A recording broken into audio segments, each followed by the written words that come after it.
Jordan and Gretzky, Serena and Ruth. Remembering great ones is easy to do. But what about the no-names who spent their whole lives long-snapping footballs and catching sack flies? They're guys, remember that guy. Remember that guy, remember that guy, remember that guy, remember that guy. They're just gonna remember some guys now. Larry Bird's not walking through that door, fans. Kevin McHale's not walking through that door. Robert Parrish not walking through that door. And if you expect them to walk through this door, they're going to remember that guy, the show where we mine our memories for nuggets of nostalgia about peripheral players past and present. Hey there, folks. It's me, one of your hosts, James. We know who is not walking through the door, but who is walking through the door is Diaz, back with you once again, and we have a very special guest. It's actually the man that constructed that famous locker room door for the Boston Celtics, never to be walked through by Larry Bird or Kevin McHale or Robert Parrish again. Please introduce yourself. Well, I'm not Rick Pitino, and I don't know who constructed the Boston Garden, but I am the very special guest, Xavier. I was under the impression that it was the Leprechaun. Did the Leprechaun not create the garden? That has been my understanding this entire time. It's the house that Lucky built. That's what they call him, right? His name's Lucky, I believe. I don't care enough about the Celtics to know that. Lucky the Leprechaun with his fucking pipe in his mouth and his little winking face. I hate that little guy. Has anyone else been linked with so many jobs at Catholic schools while also getting fired for a prostitute sex scandal with his players? Yeah, a lot of bishops. A lot of bishops have fallen into that exact category, coaches. actually, Xavier. How many of those bishops have won multiple national championships? Probably more than zero. Just law of large numbers, I think it's more than zero. There certainly exist universes in which that is true. But we don't want to talk about Lucky the Leprechaun eschewing union labor to just magically create a stadium or any of Rick Pitino's scandals. We want to talk about positivity, and for that, I think I need to hear, fellas, what is making memories for you right now? Well, in a long view, positive. I guess it's a step along the road. It's about the journey, not the destination. But, folks, the four teams that I care about most in my life are the Philadelphia Eagles, the Philadelphia 76ers, the Philadelphia Phillies, and Newcastle United. Philadelphia Union, I would put right there to round out my top five. And in the past 4 months, I have seen 4 of those 5 teams make it to and lose a title game. The Phillies, of course, lose the World Series to the cheating Houston Astros, who deserve no respect. That redemption arc that the media tried to spin was the most bullshit thing of all time. Can we just say that? I just think it's funny. I have always found the attitude of the Astros that have stuck around, and Carlos Correa while he was still there, acting like they had gone through suspensions for like deep personal tragedies instead of just like cheating, which is fine. Honestly, if you're not cheating, you don't want it badly enough. But well, important to remember too, though, James, no players were suspended. No players were suspended. Carlos Beltran's the only person that got punished, and he finally got a job with the Mets again this year. So really, no one got punished. Look, really interesting that they had no problems throwing the Puerto Ricans under the bus. I think there's no undertone there. But anyway, we digress. The Phillies lose to the cheating Astros. Shortly before that, the Philadelphia Union have, for all intents and purposes, and as called by our very special guest Xavier Perez in our soccer chat, they won the game. They beat LAFC. And then Gareth Bale headed in a goal in like the 128th minute. Like an absurd amount of extra minutes were played. And it was only because LAFC's goalie got sent off, making a terrible challenge that broke his own leg. For good reason. There was an injury. So at that point, LAFC had one less person and a backup goalie. A backup goalie who, we need to go into the layers of the schadenfreude of a Philadelphia sports fan experience, was the backup goalie for the Union for years, came up through our academy, and very famously won many penalty shootouts and cup runs for us. So, of course, he comes in just in time for the penalty shootout. Had there been a penalty shootout, they might have made that sub anyway. And the local kid breaks Philadelphia hearts. So now we're at 2 lost championships.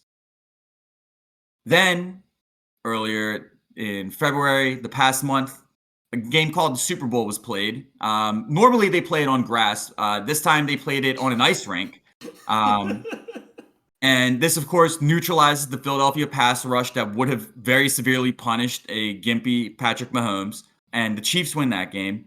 And Newcastle United makes their first appearance in a cup final since the 2001-2002 FA Cup, I want to say. Might have been 98-99. It's been over 2 decades. Can say that confidently.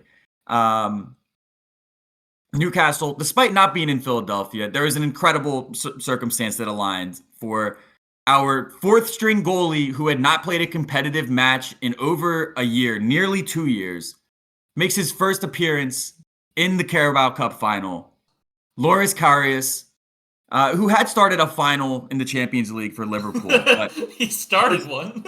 He was sitting on his ass with nothing to do when Newcastle about 6 months ago said, hey, we need like a 4th string goalie. Do you think you can do that for us? So we brought in Loris Karius to be 4th string. The game before the Carabao Cup final, Nick Pope, who's been the best goalie in the Premier League all year, inexplicably makes the dumbest decision I've ever seen any goalie make. And this is the guy that's been the best goalie all season. Comes like 30 yards out of his box, attempts a diving header, misses, and just instinctually grabs the ball, even though he's well out of his box. This is, of course, an immediate red card and a 1-game suspension for the next game, which just so happened to be the most important Newcastle game in 20 years. Our backup goalie, Martin Dubravka, he was the starting goalie before we got Nick Pope, was loaned out for the first half of the season to Manchester United, who were our opponents in that game. He played 2 games for Manchester United in that cup. That means that he cannot appear for another team in that specific competition, so we can't play him. We had loaned out our 3rd string goalie, who's more of a prospect type, so that he could get more playing time somewhere else. He's being kept on the bench there even. So that brings us to 4th string, Loris Karius, who did play a good game. It should be said, played as well as anybody could expect in the circumstances. But Newcastle loses 2-0. And that was a game that I watched on a basically 12-hour delay. I got home from a late day of work at about 11 p.m. And instead of just going to sleep and going to bed like a normal person, I watched the recording of that game. I made it to about the 70th minute before I was like, okay, so like we probably lose this, right? I can save myself 20 minutes. I have no shame in admitting that. But it is a great shame that, again, 4 months, 4 lost titles. And I am just waiting for that swift kick to my nuts that the Philadelphia 76ers are going to give me. Hopefully in June this year. I would love to lose an NBA Finals. That would be amazing. Just really, if they got past the second round, I guess it would be a success. But as the past 4 months have indicated, it's going to be painful. It's going to be in the championship series. Why not make it a perfect 5? People might be wondering why, as a Philadelphia fan, I didn't mention the Flyers. It's because they're a fucking joke, and they are my most hated team in all of sports right now. Chuck Fletcher was kept on for one specific reason, because, well, he's probably going to be gone after this year, but to navigate this trade deadline, we need stability. We need to make sure that we trade James Van Riemsdyk and get a return for the one player that, you know, we might actually be able to get value for on the trade market. And what does he do? He doesn't fucking trade him. JVR is still on the Flyers. What a fucking mess that organization is. The journeys have been great with the exception of the Flyers, but the end product and the pain that resides within me is certainly making memories. You pretty much took everything I wanted to say, which is that I had been wondering for a long time what the first 3, the Eagles, Phillies, and Union, meant for the Sixers, because it was clear that the Flyers were not going to be making the finals this year. Of course. And so there was no way that all of the Philly teams could lose in the finals. I was like, so maybe that saves Diaz from the potential heartbreak there. But remembering that you have 5 teams, and that the Flyers are replaced by Newcastle, who have now completed their part of the prophecy, has, I think, locked Philadelphia into losing in the finals. Hey, like you said, Embiid's going to make the finals. I would take that. If you offered that to me straight up right now, Sixers go to the NBA Finals, hard-fought series, losing 6. If it was against anybody but the Nuggets. I would take that. I couldn't handle losing a final series to fucking Nikola Jokic. I think you need to stop talking. I think you need to stop saying things out loud. Yes. Let's mark that clip. Yeah, that would be a quitting basketball. If Jokic gets the three-peat MVP, and then the only argument that I still had left is he can't get it done in the playoffs, and he beat Embiid in the finals, that would be really tough for me. That would be really tough. I'm really scared for the next few months now.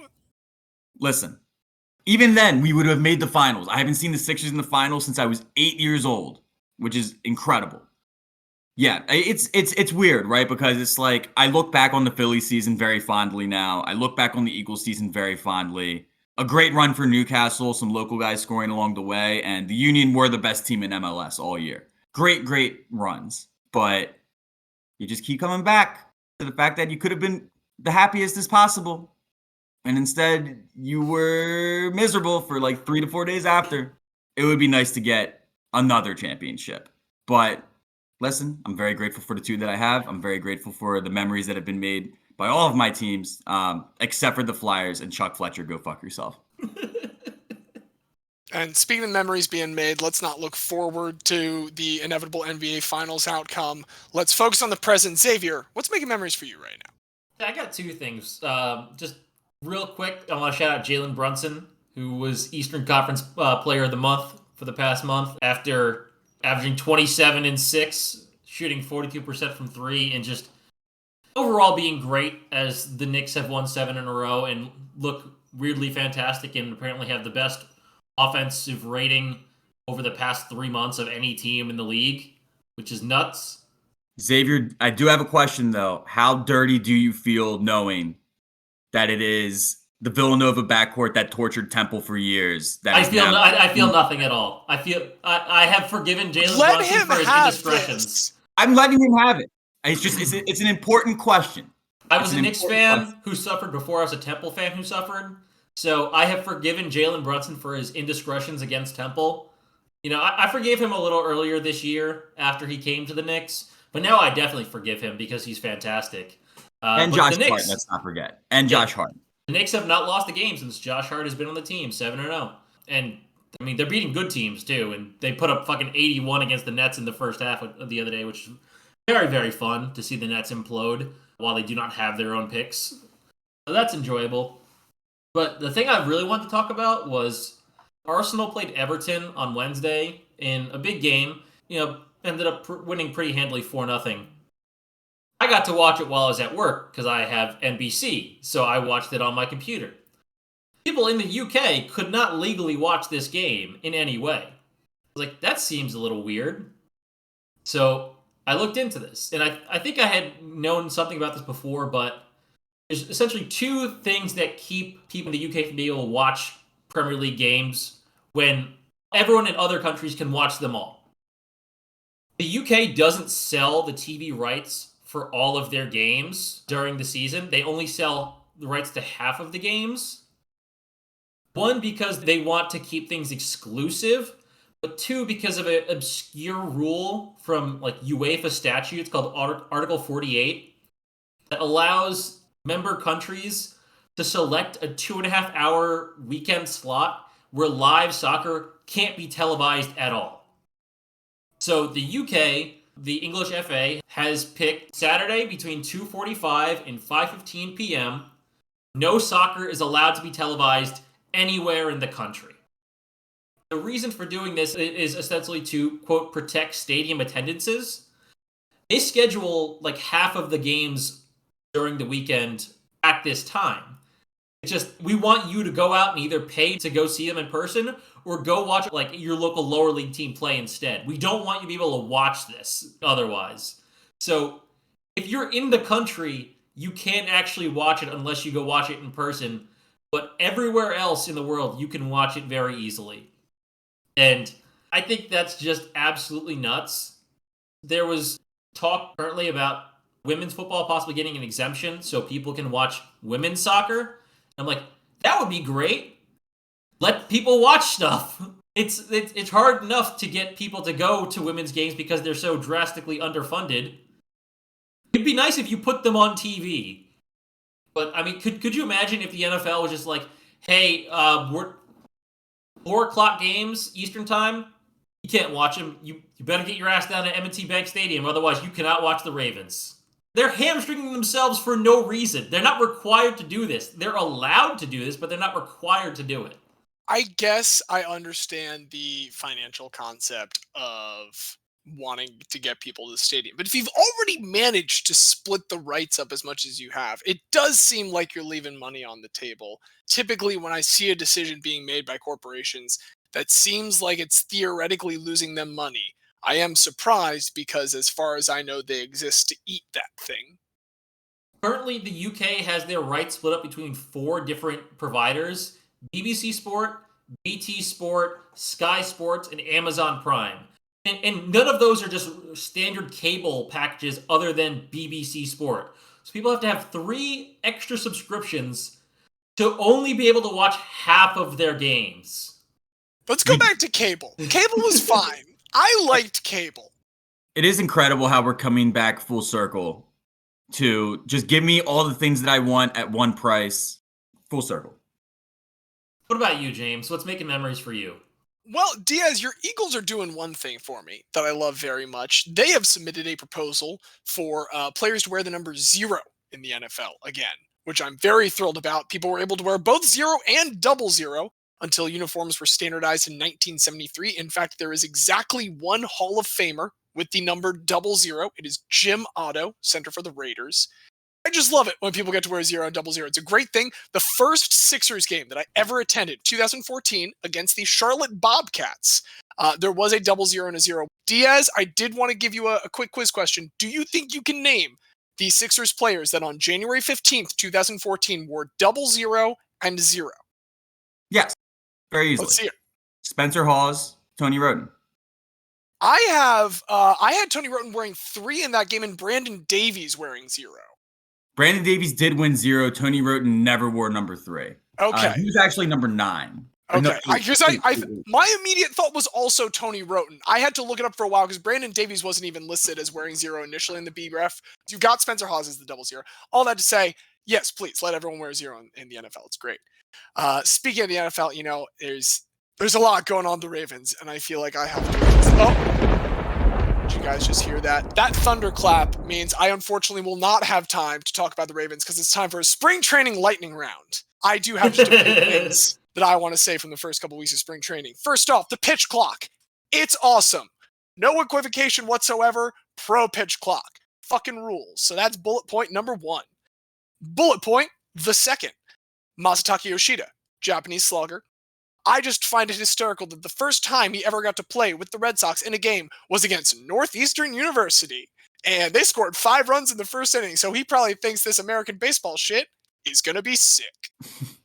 Number 3, I want to go back to your teams once again, Diaz. I am very much a fan of what Trey Turner is doing now on the base paths this year. He is going double oven mitt when he gets on the base paths because of all of the injuries he has sustained to his hands and wrists.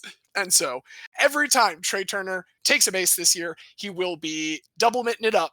It's just smart. Sometimes you have to go for the front of the bag. Sometimes you have to go for the back of the bag. Why are we limiting ourselves to just one oven mitt? I think double mitt is going to be the next big thing. I think Trey Turner is making the fashion statement of the season. When will they figure out something to put on your shoes? Like just put like an extender on your shoes so you can get a better lead. High heels like Ricky Henderson had when he was in that Mexican bar shootout. Perfect. Yeah.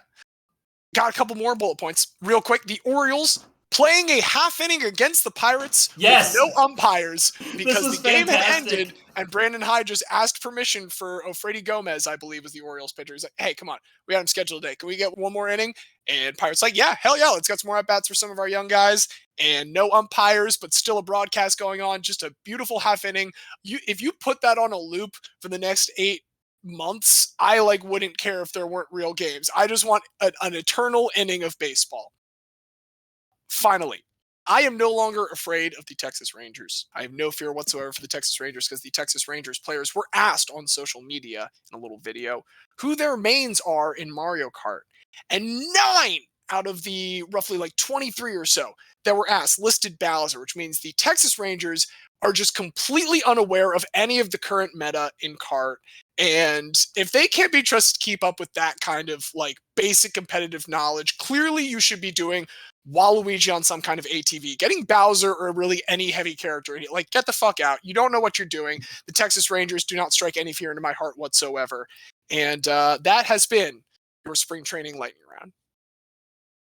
Max Scherzer also tried to see how fast he could pitch today and got called for a balk because he did it before the umpires were ready. I like the pitchers fucking around, seeing what they can do with this pitch clock. Well, and then he's doing the thing where he'll get you like fucking rapidly running, and a couple times then has sat for as many of the 20 seconds as he possibly can just to keep you waiting in that tension. Oh, wait. He's fucking mad. There was something else. Someone took a video of Wandy Peralta striking out Tucupita Marcano in 20 seconds and put it next to Pedro Baez, I think it was last year, and they just put it on loop. And Peralta struck out Marcano 5 times in between Baez throwing a single pitch. Pitch clock is great. Pitch clock is an objectively just good thing. It's literally a minute and a half, and Baez throws 1 pitch because he just keeps stepping off and looking at the runner and looking back. It's just phenomenal. The other one I loved was, I think it was the time between Greinke pitches is enough time to run an entire Kentucky Derby, and somebody like overlaid the videos. It was incredible. Anyway, those are the things that are making memories for me. Sorry we didn't have time to talk about the Ravens. Maybe we'll get to that next week. But this week, we do have something else we want to share with you all. You know, we here at the Hall, much like any museum, we're trying to tell a story. Museums have a narrative that they're trying to present, and for us, it's we're always trying to get at the heart of what guys mean to sports. And with that, something that we've realized is every once in a while, we're going to come across a story, and it's going to be a story that is very much in that spirit, but maybe there isn't one singular guy that you can really focus in on, but they still need to be told. And for that reason, partially inspired by, hey, a plug if you're in the Baltimore area, the Baltimore Museum of Industry has a lovely new exhibit on food insecurity that's opened up. An excellent and fun, happy topic that we all want to learn about. But because of this special exhibit space, we have commissioned the curatorial team here at the Hall of Guy Institution to make our own temporary exhibit space. And we are very proud to announce we filled it with a couple new exhibits on some particular teams that we want to discuss today.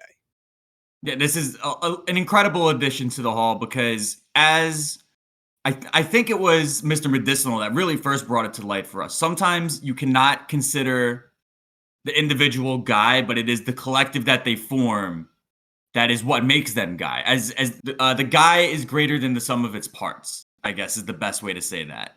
So really, I think this is a great addition. I think this is something that the people maybe, I don't think they realized they wanted it until we've produced it. And I think we have some incredible teams to showcase to the guy community.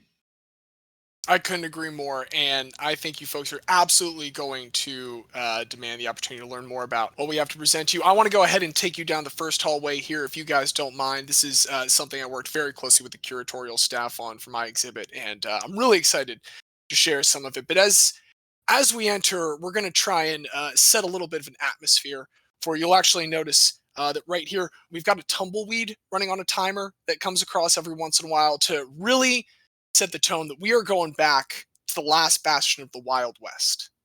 We're going to go to Wyoming for this story.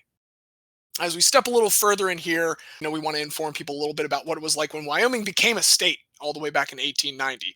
Shit was still wild back then in Wyoming, very, very literally. So just before this, quick history lesson, something called the Homestead Act had been passed. And so a bunch of small ranchers were coming into the state, being able to stake claims, and the big ranchers that were already there did not like this. So they hired mercenaries to go deal with this problem. The state troopers, as much as there were some, sided with the small ranchers. And then this broke out into a 4-year armed conflict that didn't get broken up until the U.S. Army came to break it up in 1893, because it had taken that long basically for them to learn about it, make a decision, do anything. And during that time, in 1890, Wyoming became a state. So that's kind of how things are as you start out here. It's a bit of a lawless place. And so they try to introduce some law and order. Unfortunately, one of the ways they decide that they have to do that is to form a state penitentiary because they're in that prison mindset. When they form this penitentiary, it's even worse because in 1901, Otto Graham, he's this businessman that's going to open it up, and he's a millionaire that decides he's going to open a state penitentiary specifically to make money. This is a money-making venture for him. Now, this is something we are very proud of here at the collection. If you will come take a look over here at this plexiglass case, inside of it, we actually have one of the products that was made at the factory that was run on prison labor for a number of years here. It is a broom.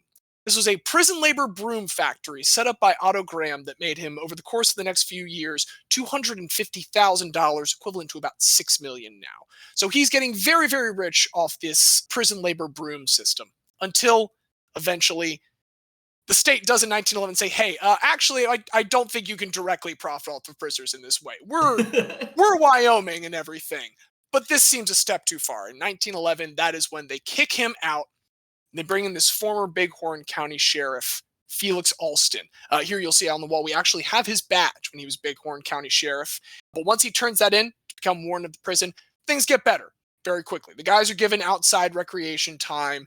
For some of them, it's the first time in 10 years that they have been outside since they were in that penitentiary. And as they get out there, they're guys in the 1900s. They're having fun outside. Naturally, they're going to start playing baseball. Now, some of these guys are pretty good at baseball, Felix also noticed. And so Felix Alston gets with his friend, Governor Joseph Carey of Wyoming. He is a friend and a known gambler, and he is convinced to fund this team so that he can run books on the bets for them. And with this, we basically get a reverse version of The Longest Yard, where the warden and except they want the convicts to win. And so they form the Wyoming State Penitentiary All-Stars, the team that we are here to discuss today, an undefeated prison baseball team. I will go ahead and give away that spoiler. This is not a team that will ever lose a game. They play their first ever game against a local company scrub team, the Wyoming Supply Company Juniors. They crush them 11-1. Now, this story starts to catch on. This is in July 18th at this point of 1911. And real quick, we do need to break down that this is, of course, a team of criminals, and there are some unsavory elements amongst them. We have 3 rapists, a forger, 5 thieves, and 3 killers, including at least 1 guy on death row. And wouldn't you know it, the guy on death row happens to be the best player on the team, Joseph Sang. I'd be worried to be the forger. I'd be like, damn, my crime sucks compared to everybody else here. The 27 Yankees thought they had Murderer's Row. This is literally Murderer's Row. It is indeed the first ever Murderer's Row. Let me just go ahead and scratch that out where I have the dramatic reveal of that line later in my notes. Oh, no. Sorry. No, Joseph Sang is the star on this team. He goes 4 for 4 in that first game. We have a couple clippings here, actually, that we got for this. The Washington Post got wind of this. Here is the headline: Slayer scores home runs. The local paper, the Carbon County Journal, went in a little bit more into depth. Joseph Sang, who was convicted of murder in the first degree and sentenced to death, played a classy game all the way through. And the thing is, people are fans of Joseph Sang. The reason being, he murdered his lover's husband. He had been caught in flagrante, and it was a crime of passion, as many fans saw it. And so Joseph Sang is very early the star on this team. The second best player, and another very important person, is the captain of the team, George Sabin, who also was a kind of sympathetic figure to all these people, despite being a murderer. He had been a rancher. There had been a number of sheep rustlers nearby, and he snuck up on them one night and shot all 3 of them in the head, killing them immediately. However, because you'll remember there was recently a 4-year-long armed conflict between federal troops and local ranchers, there are a lot of people that are sympathetic to George Sabin's killings here. He also plays a very specific role. He might have been a close friend with the sheriff. We think that because he got to have day release while he was in prison. What he would do is go with a chaperone to the bar and drink and talk up the team to local degenerates at the bar who would then be local degenerate gamblers later on. Because again, the governor is running the only books in the area that will take any action on this team of convicts. And so he gets a 20% cut of all money that is placed on any game regarding the Wyoming State Penitentiary All-Stars. And those games continue to go pretty well. They play those juniors once again on August 4th, and they win by the exact same score, 11-1 once again, crushing them and making a lot of money for the people that are running this. But it's now August 4th. We're getting closer and closer to August 22nd, which is when Joseph Sang is scheduled to be hung. As they approach their next game on August 13th, Joseph Sang had put in for a stay of execution, and he hadn't heard anything about it yet. But there was certainly rumors that he might get some special treatment for it. They play this game on August 13th, 1911. They again win 11-4, probably against the juniors as far as I could tell. Frankly, it doesn't seem like there are a lot of baseball teams here in rural Wyoming. Saban, though, in the lead up to this game, fucking loses it at one point during practice at the shortstop. They bobbles the ball, and Saban just lays into him, screaming him that Alston told him, if you all have any errors, if you all are losing, we're going to add to your sentences. And he starts telling all of the gamblers this too when he goes into the bars. So the gamblers all think when they play that August 13th game that these guys are playing for their lives. Joseph Sang in particular, some inmates do not enjoy the idea that Joseph Sang is going to get off of death row because he's playing baseball. We have records here, and we've actually tried to recreate the scene a little bit. If you'll step in, we're near a recreation of the cafeteria from the Wyoming State Penitentiary, where records indicate one inmate picked up the heavy metal ball that he was shackled to, much like a cartoon. You know how in fucking Looney Tunes cartoons, all the prisoners have those giant metal balls that are attached to their ankles? This guy had one, and he picked it up, climbed up the stairs, and he wanted to drop something heavy on Joseph Sang. He didn't drop this ball, but what he did drop, now we weren't able to get the original, but we have painstakingly recreated with sand from Wyoming, a 25-pound box of sand, which is apparently what this guy tried to drop from a high height onto Joseph Sang's head to kill him. It does narrowly miss. Joseph Sang is still alive, but he's shooken. These convicts are terrified now of what could happen if this baseball thing runs out. They're 3-0. What happens when that right column gets its first integer in it? We get to August 29th. You will notice that is after August 22nd. Joseph Sang is not yet dead. For whatever reason, he has not been executed yet. Truly, everyone's like, oh, so if we lose, he's dead. That's not good. And to be sure, they do not lose. They win 15-10. It is their fourth game. They are 4-0, and that will actually be their final record ever as a team, because we have a dramatic reappearance from Otto Graham, lurking in the shadows this whole time, and he's been spreading this crazy rumor that Governor Carey is profiting off a lot of gambling on this baseball team of convicts. Obviously, insane rumor, but in order to squash it, we do immediately need to stop having this baseball team play. They cannot play any more games, actually. We need to cut that out right now, right away. So, Otto Graham ends up putting a kibosh on the whole thing. To Felix Alston's credit, when this goes down, his next thing is all right, well, I'll just start a new education program for this penitentiary. And at one point, the heat kind of dies down and they think about restarting the baseball team. But by that point, they were getting such good press for how well-renowned their education program that all of these inmates at the Wyoming State Penitentiary were in, that they're well, we can't possibly stop that. And so that ends the brief comet-like trajectory of the Wyoming State Penitentiary All-Stars. The next year, Joseph Sang learns that it was actually his lawyers who had gotten a temporary stay of execution during that time. It was not because of the baseball team, but it was sadly a temporary stay of execution. We do actually have here one final newspaper clipping I want to draw your attention to. It's from right after May 24th of 1912, now from the Carbon County Journal again, and it describes the final moments in the life of Joseph Sang. His steps were steady, and he went to his death in a manner which stamped him as a brave man, and he was hung immediately afterwards. That is the story of the Wyoming State Penitentiary All-Stars. It raises a lot of questions that are still pertinent today. On one hand, there is the financial exploitation of prison labor in this case, but there's financial exploitation of all of the athletes that are out there today. At the same time, you also wonder what kind of things will a crowd look past if guy hit ball hard. There's a lot of murders that were forgiven on that because Joseph Sang and George Sabin hit ball pretty hard. Look, chicks love the long ball. The penal system loves the long ball. Everybody loves the long ball. And I think Joseph Sang was just proof positive of that. The fact that there's this shady Otto Graham, and then there's also Otto Graham, who was a great early American football quarterback. They are spelled differently, by the way. This is Gramm. Oh, of course. Ooh, I hate that. Double M's. Double M's. That's Yeah, bad. that's the only reason you need to hate Otto Graham. That's the evil Otto Graham for sure. Yeah, a beautiful exhibit, and yes, guy hit ball hard, guy hit ball far, but the moral implications, as you laid out, James, that this raises, the ethical concerns. Great guys are great to watch, but great guys also make us think, and I think this exhibit is a thinker.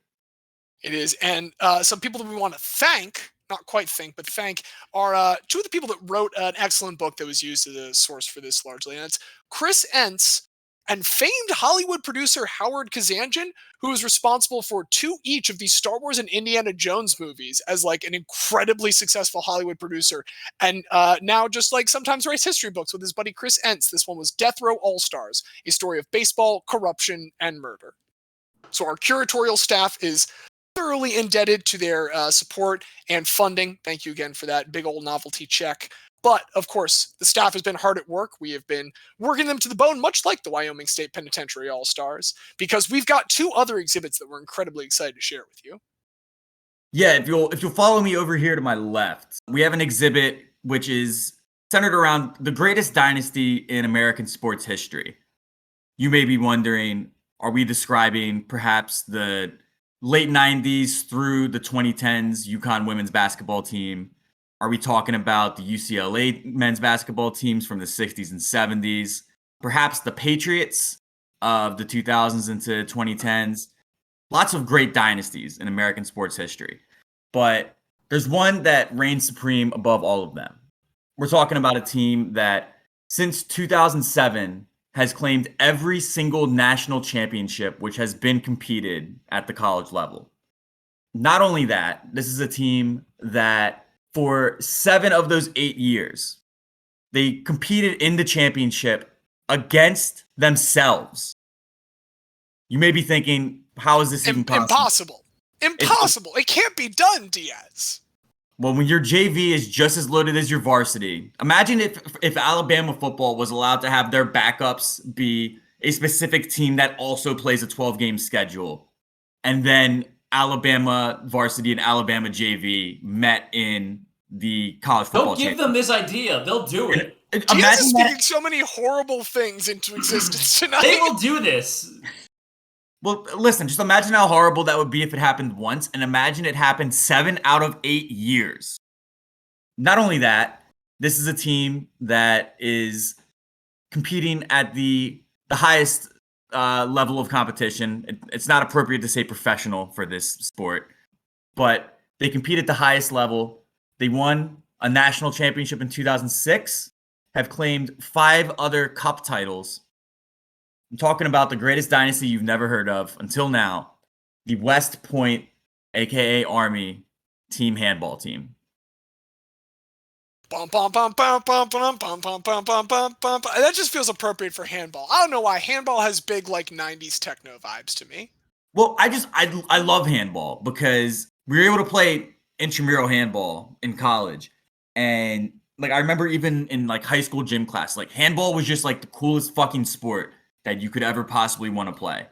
For the uninitiated, handball can best be described as a combination of soccer and lacrosse, where you, as you might infer, use your hands. There's also basketball elements to it, particularly in the ways that you'll navigate around the court. So you get 3 uninterrupted steps, and then you get 3 dribbles, and then you get 3 more steps before you need to do something with the ball. There's an arc, which essentially forms the crease. It's about a 5 or 6 meter crease, and you must shoot from outside of that. However, You're able to launch from outside of the arc into the arc and take a leaping shot and then throw it while you're in the air, which leads to just some very high-level, exciting play. And nobody, of course, has mastered this better than the West Point team handball team. Which is hilarious because the USA sucks at handball. Oh, yeah, of course. And I think that is a specific fact that enables this circumstance where one college team not only dominates the college ranks, but frequently competes at again, professional is not the appropriate word, but the highest level of competition. Well, then that's why we can't win internationally, because all our best handball players have to go serve in the fucking army. Really, if we're able to figure it out for Noah Song to most likely not make the Phillies team, but it'll be cool. Why can't we figure it out to like compete on an international level at a sport that is much more popular and like very well attended professionally in Europe, especially Eastern Europe? They fucking love handball over there. But yeah, West Point has really nailed it. They've claimed, I counted this up, 37 college national championships. The first one being back in 1976. You see we have here a lovely picture of that 1976 team. Then we had a magical run from 79 to 82, where if you were a freshman on the West Point Team Handball Club, and that is how they officially abbreviate it. It's always West Point Team Handball Club, THC. So West Point THC, Florida THC. That's how all the of only THC that's allowed on campus? I believe so. It is the only thing that they will allow, but that did tickle me when I saw all of them, like Florida THC. But if you were a freshman on the 1979 West Point Team Handball Club, you won the national championship every year, because from 79 through 82, they win the championship. If you're a freshman in 84, you're going to have to go through some heartbreak in your first year, but then 85 to 87, you're going to win the national championship. The 1989 and 1990 freshmen are going to be able to say they won a championship every year, because from 89 to 93, they're going to claim those titles.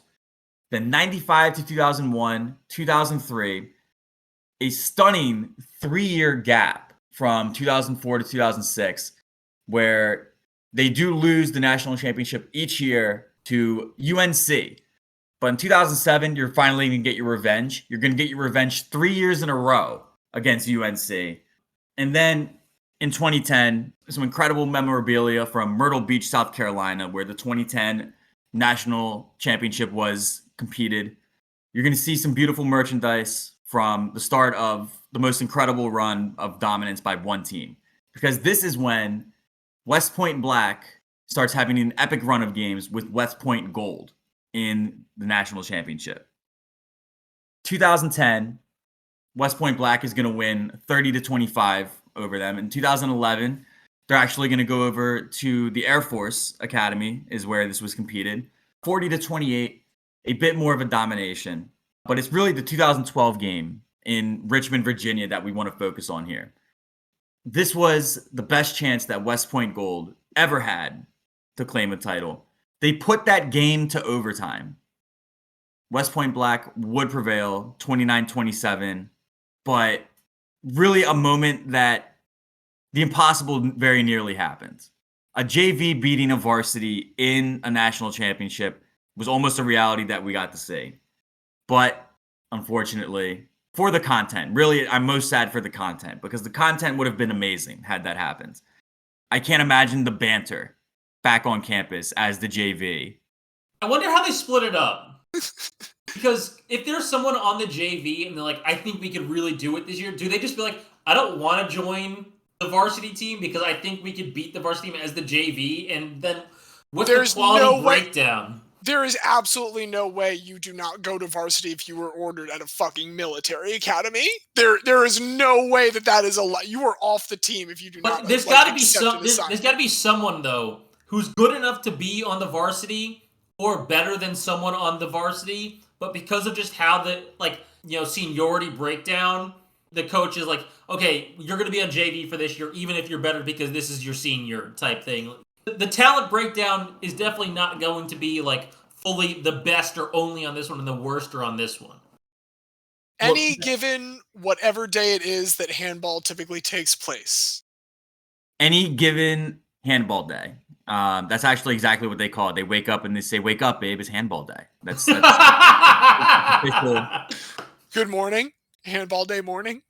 handball day morning to you. Go Birds, and happy handball to you and your family.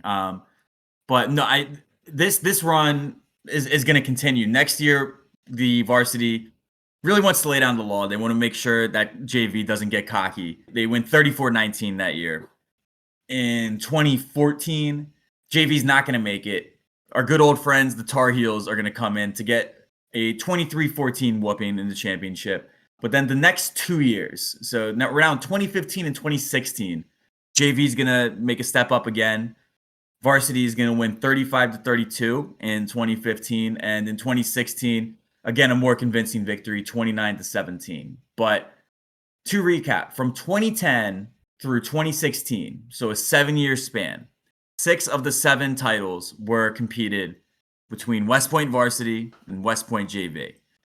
I think what particularly speaks to me about this is the travel basketball team that I played for growing up. We had a similar setup. I did play on the JV team, and very often we would compete in the same tournaments as the varsity. And there was 3 times that we got to play the varsity team in a tournament, and we went 2-1 in those 3 games. So, How obnoxious were you after that one? I want to know. Did you keep it in? Were you like a respectful kid, or did you just fucking let it out? well, important to remember about myself as a child is I had rec specs up until I was about like 13. So the rec specs look didn't lend itself much to bravado and swagger and shit talking, but I did let out many a guttural yell during those games, as much as a 10-year-old can yell. Just you always have that feeling of like I'm just as fucking good as those guys. Like what the fuck? And you get the chance, and I just really feel bad for the West Point JV that they had that opportunity 6 times, and even got to overtime the 1 time. That's one where I to our best efforts, our staff has not been able to recover any film from that game. If we ever do find it, of course, our loyal fans will be the first to discover it. But that is a game that there should be documentaries made about this game. We're in fact working on that. We hope to have something for you soon. Stay tuned. And the good news is, in the meantime, in lieu of footage, our incredibly intrepid curators have created this terrifying virtual reality machine that will simulate the physical sensation of getting an opportunity in overtime to defeat the varsity team and still losing. So if you want to experience that, you can just step right in there after signing a waiver. You'll be able to pinpoint the exact moment your heart breaks. It's an incredible machine that we've been able to rig up. And once again, props to our staff. But yeah, since then, in that whole run, varsity has still not lost a national championship. They came very, very close last year. Ohio State made their first appearance in the national championship game and went down 31-30 to West Point winning. 2020 and 2021, both years, those were canceled due to the global pandemic, but an incredible run. And again, we also do want to specifically highlight the exhibits that we have for the 2006 U.S. National Championship, not just collegiate, the incredible run by the 2006 team. And we, of course, also acknowledge the teams that won the Carolina Blue Cup, which can best be described as, let's call it the U.S. Open Cup versus the MLS Cup. If you follow American soccer, it's an appropriate comparison. So in the U.S. Open Cup equivalent, the 1991, 92, 98, 2009, and 2010 West Point Team Handball Club claimed the Carolina Blue Cup. So just truly an incredible run by incredible guys. And we, of course, want to acknowledge what the current team is doing. They just have claimed the 3rd place title in the Carolina Blue Cup this year. So congratulations to them for bringing home a bronze. They are ranked number 1 and awaiting the college nationals for this year. So we'll see if they can continue that streak. Again, it has been 14 consecutive national championships that West Point has won. We'll see if this is the year that JV can finally make a run. Even if not, I think if they stopped playing handball today, if that tragedy occurred and this great sport that we love and that has produced so many guys were to go away, it would be without a doubt that the greatest dynasty in the history of American team sports is West Point Team Handball. Also, just want to give a shout out. The women's team has also absolutely fucking dominated. They've won every national championship except for 2018 since 2012. Dare I ask, which was the 2018 champion? I need to know. What's the one school since like 2010, other than Army, that has ever won a handball championship? Well, this really pains me to say, but in every year that West Point Black won, they beat UNC. The year that they lost, it was Penn State in 2018. 10-9. Damn. So, Heartbreaker. A hugely defensive struggle. But Got it. also worth mentioning that the most recent women's championship was West Point varsity versus West Point JV. Varsity won 16-15. That's really close. So they're right there. And the JV took third place in 3 of those years and took fourth place in the other 2. So they're right there. We're still waiting for that JV championship. But till then, we're really thrilled to have this exhibit to honor the incredible domination of all the guys that make up the men's and women's Army West Point Team Handball Club. Another excellent addition by our staff. We'll keep these exhibits rotating, but it's really exciting to have them in the spaces right now. And of course, there's one more space that we need to visit here. Xavier, I don't know if I've gotten actually a chance to see this since we did some of the mock-ups. So I'm really excited to see how this exhibit turned out. So I'm very excited about this wing. It's something that I'm very passionate about and that I think needed a little more acknowledgement. Any season in which a soccer team or any team wins a trophy is a good season. But there's some special seasons, usually in European soccer or just non-American sports, where a team has a chance to win more than one title. And these seasons usually are known as double or treble or even quadruple seasons, and they're the ones that really go down in history. In modern European history, the 2 seasons that are considered to be the single greatest soccer seasons have been sextuple seasons, won by Barcelona in 2009 and Bayern Munich in 2020. But there's one other team that has won a sextuple that often gets overlooked. I've definitely brought them up before, but never given them their full due. So today, I'm proud to unveil this new wing about the 2006-2007 Arsenal women's team. I absolutely loved that lighting effect that you have just come up on the shield. Now, did you have that timed to your voice, or is like motion activated? So it's it's like a fake clapper where if I do the motion, then it does it without being annoyingly loud. Our staff is so good. We have such good curators and fabricators at this museum. I love museums so much. Anyway, I'm sorry, I digress. Let's see this beautiful exhibit. So it starts with a bit of important background to know about soccer in England, especially women's soccer. Women in England have been playing soccer for a long time, pretty much since it was invented. Because, of course, why not? But then in 1921, the English FA banned women from playing soccer, stating that, quote, "The game of football is quite unsuitable for females and ought not to be encouraged." And they enforced this ban by essentially saying that on any professional pitch, women were not allowed to even be on it. So that women had nowhere to play because the FA controlled all of the pitches. Obviously, this is extremely sexist, but also was very vindictive because at the time, the women's game was actually really popular and was making money. It was a women's sport in the 1910s and early 1920s that was making money and getting significant, attendance at games. But because it was the women's game and the FA didn't control the women's game, they weren't making any money. So, between this and the streaming rights I learned about earlier, I'm starting to realize that I think one of the reasons that Britain is such a deeply troubled isle, we'll say, is, man, even their capitalists are like not good at what they do. Like they're very bad at making money here. Instead of trying to find a way to bring it under their umbrella so they can make more money, they said, now nobody can have money. This ban lasted 50 years and completely craters women's interest in soccer because if you can't legally play it anywhere at even a semi-pro level, why would you do so? So women's interest in soccer is crushed. As the men's game continues to expand, finally in about the 80s, teams like, maybe we could do some women's stuff, but for the most part, still no one. And then in 1987, Arsenal became one of the first top-level teams to create a women's side.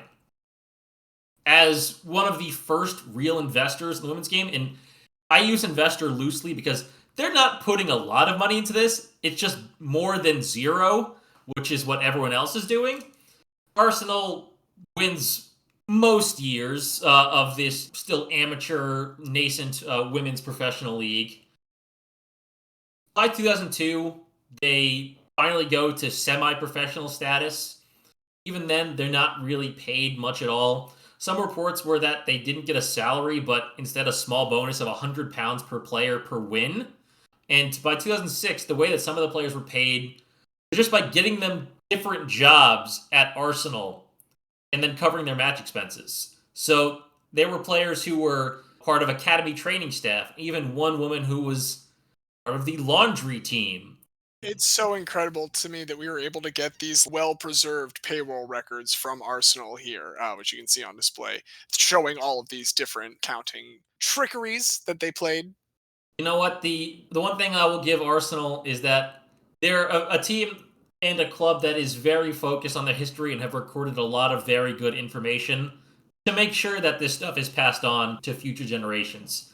And I did have to pull a few strings to get this sent over from England, but this is a rotating exhibit. They're fine knowing that they'll get it back at some point. But for now, we get to show off all of this great information.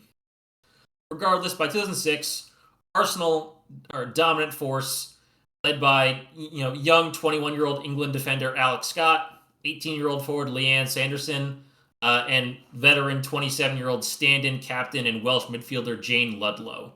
Their main captain at the time was Faye White. This was later in her career, and she was injured a lot, so she didn't play, but was still the face of the team to the public. At the start of the 06-07 season, they're set to compete in 6 different competitions. 4 main ones: the Women's Premier League, the UEFA Women's Cup, which is the precursor to the Champions League, the FA Women's Cup, and then the FA Women's League Cup. I don't know why they don't do FA Cup, or I don't know why they don't have Women before League and not League Women's Cup, but it is what it is. Kind of matching the 4 main trophies on the men's side as well, plus the smaller Women's Community Shield and the London Women's Cup. So they start off the season, easy win, cruising past Everton in the Community Shield. That's their first trophy. Minor trophy, but still a trophy nonetheless, and one of the ones that gets counted on these types of seasons. A couple months later, pick up a second trophy with a 2-0 win over Millwall in the London Women's Cup. During this time, they're cruising both domestically and on the European circuit, winning regularly 5 or 6-0. People really can't hold a candle to them. March 2007, they get their first major title of the year when Jane Ludlow scores a very late stoppage time goal against Leeds to win the Women's League Cup 1-0. And pretty soon after this, they officially clinched the Women's Premier League title. There's still about a month or so left in the season. They played 22 league games that year, and they win all 22, scoring 119 goals and conceding only 10. So this, I think, is still the only thing that would be like a struggle for me to fully go all in on Premier League, is the idea that you can play out a decent amount of the season with the ultimate champion known. I mean, now it's like the parity is much greater now than it was previously, but so you're much less likely to see that. But at this point, Arsenal were dominant. I mean, averaging 5.5 goals and giving up less than half a goal a game. They finished 14 points clear of second place Everton. Third place Charlton was the only other team within 26 points of them, which is wild because it's only a 22-game season, so absolutely nuts. Leanne Sanderson scores 29 goals in these 22 games, despite, again, being 18 years old. And she finishes 10 goals clear of teammate Kelly Smith and Charlton's Eniola Aluko. Now, turning to Europe, it's important to note that despite Arsenal's domestic dominance since their founding, a British team had never won the UEFA Women's Cup. The first 5 years of the competition have been dominated by teams from Germany and Sweden, with Frankfurt winning twice and Umeå from Sweden winning twice. And Umeå is important because at this point, they are the only professional team in all of women's soccer in Europe. The only one that fully pays all of their players. And pays them as players. Yes, and pays them as players. And we will talk about Umeå in a little bit. Arsenal enters the competition, the European competition, in the second qualifying round. It's drawn in a group with Brøndby of Denmark, who they had finished second in the group 2 last year. Brøndby was also a very big team at this point. Rusiyanka of Russia and Femina of Hungary. Befitting the, not great investment in women's soccer at this point, all group stage games were played over the course of a single week in Russia at Rusiyanka's stadium just north of Moscow. Which I have to imagine is not the most hospitable place to be playing. Yeah, it's not that hospitable, and also you're playing 3 games in a week, which is not great. But yeah, they win all 3 games, scoring 12 goals, including a 5-4 thriller over the host Rusiyanka, where Scottish forward Julie Fleeting scored all 5 goals. And as a fun fact, due to the semi-pro nature of Arsenal at this time, and of most of the women's game, Fleeting lived and trained and worked in Scotland and only commuted to London for matches because she had to have a full-time job outside of soccer and could not afford to live in London. So she's just working in Scotland and then for games going down to London to play and then having to fly out to Russia for a week, then scores 5 goals in a single game. Just figure out vacation time with an employer to go represent her country, essentially. Yeah, pretty much. But moving on to the quarterfinals, they get a matchup against Breda Balik of Iceland. Crushed them, winning 5-0 in Iceland and then 4-1 in England for a 9-1 aggregate win. So then they get Brøndby again in the semifinals. And the first leg is in Denmark. It is marred by Kelly Smith has been getting the shit kicked out of her the entire game. And in the 77th minute, she gets kicked really hard again. So she just gets up and shoves and knocks someone over and gets sent off for retaliation. While the Brøndby fans are jeering her off the pitch, she gives them the backwards V sign, which in England and a lot of Europe is a major sign of disrespect, essentially giving them the finger, just the backwards peace sign. So then she gets an extra 1 match ban. And then she kicked a chair as she left the stadium, getting a further match ban, meaning she was out for the entire rest of the competition. I just picture the referee as the principal from Breakfast Club, just adding another ban every time she says a word. I do just want to point out, if you look very closely here, you can actually see the indent. We have the chair that she kicked, and we have the indent. The laces even. It's incredibly well maintained. Despite, missing one of their top scorers, they do win the return leg in London 3-0 to advance to their first European final against Umeå. Again, it's a little hard to picture now because they're not currently a big name, but this was the only fully professional side in Europe. Their star player was then 21-year-old Marta, who was in the middle of winning 5 Players of the Year in a row, and who scored 111 goals in 103 games. She was the best in the world and unstoppable. And her strike partner was Hannah Ljungberg, who had just led Sweden to the Women's World Cup final. This team was insanely dangerous, just blitzkrieging everybody. No one really gave the Arsenal women a shot because it was a 2-legged game. Normally, if there's a match where a major underdog is up against a big team, if it's a one-off, there's a chance. But if it's over 2 legs, you usually assume that the best team will win out. The first game is in northern Sweden, and it's windy as all hell. Like, the wind is just blowing the ball around, and no one's able to really get a good hold on anything. And it's just terse, back and forth affair, no one able to score until stoppage time. From 30 yards out, Jill Scott just decides to take a shot, and whether it's the swirling winds or just the way she hit it, it just curled right in the air, right into the top corner for a 1-0 win on essentially what was about the last kick of the game. But, there's still a game left, and Umeå has Marta, who you're not going to hold off the score sheet for more than one game. Again, it's a back-and-forth match 1 week later.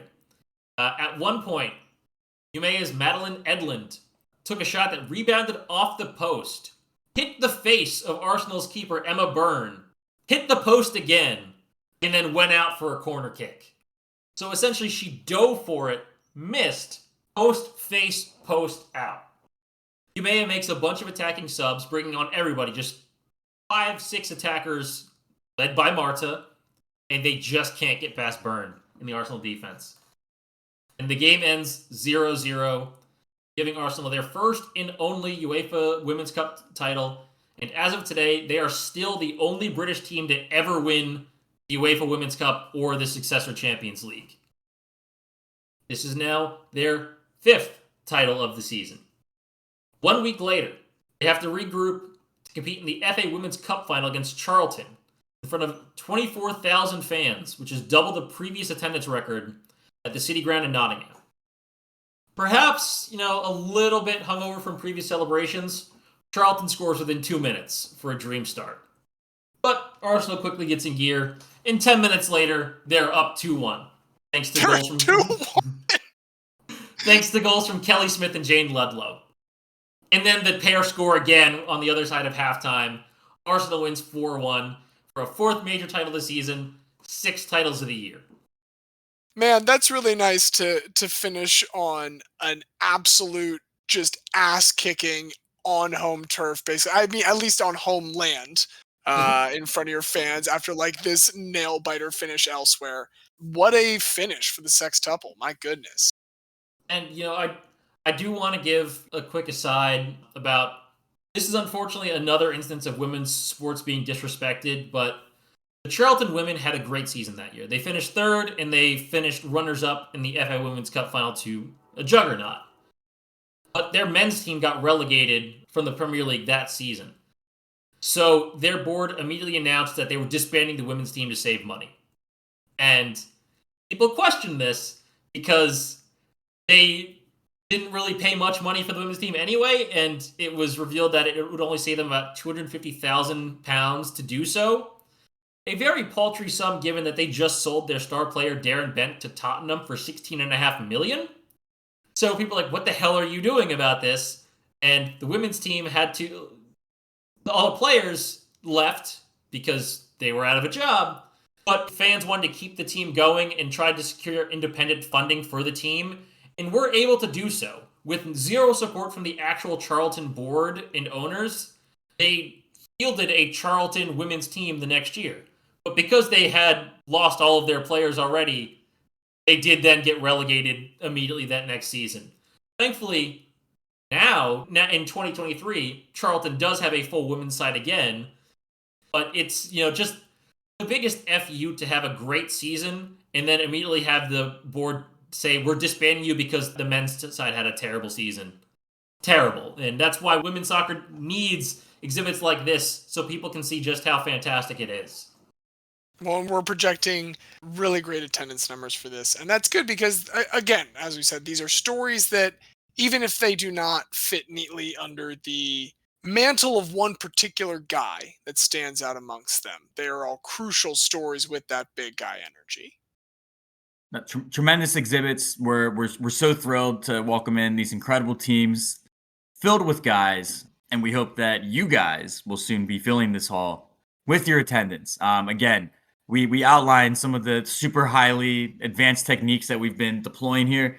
That stuff ain't cheap, folks. So if you want to come on down, visit the Hall of Guy, we too could use some crowdsourced funding, much like Charlton. support for us is just as morally good as support for the Carleton women's team. But we do thank you for supporting us with your ears. After all of this, it's time for us to give the curatorial staff a break. They've been hard at work, and so next week, will be resuming our regular programming and kicking off season 6, talking about some more guys for induction. It is going to during season 6. It'll involve some travel on our personal end, so every once in a while, some things will get a little wild, but we will coordinate with some more phenomenal guests. It has been such a joy these last couple of weeks to bring some new friends onto this and to have you all join us for that. So thank you all. I do want to say thank you also real quick to my wife, Jessie, who is the person that turned me on to that story initially about the Wyoming State Penitentiary All-Stars, but I wanted to hide that thank you here at the end so she listens to the whole episode. And as always, thank you so much to our musical director, Don Ham, for our excellent theme music. Thank you, Ryan Nanny, for tweeting about this podcast and being on this podcast. We are forever indebted. And once again, the space-time fluxer that you came up with, James, to be able to incorporate me for Ryan's episode. Folks, that stuff ain't cheap. Come on down, visit the Hall of Guy. I'm just happy to have you back here on Terra Firma, Diaz, where you have been such a joy to welcome back on the show. And during that time, I have been James. I've been the very special guest, Xavier. And I'm Diaz. And as the farmer said to the pig and babe, that'll do, guy. That'll do. I love James Brown.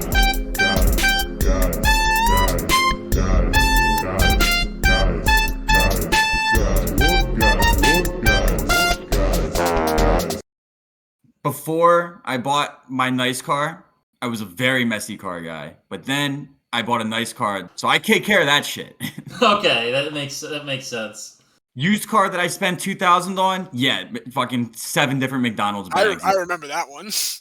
Yeah, it was yeah, like, oh, don't worry, no, those McNuggets are from yesterday. They're probably still good if you want to have one back there. They have not become an ecosystem yet. They're just trash. The thing is, though, like a McDonald's McNugget, like, bet you is still edible like a month later. No, hell no. I would argue with the kidding me? descriptor edible, not like actively overtaken by mold and the elements, sure, but edible is a stretch there, I think. They preserve the shit out of this. I'm telling you. I feel like you would get a minimal tummy ache, but not significantly more than you normally get from McDonald's.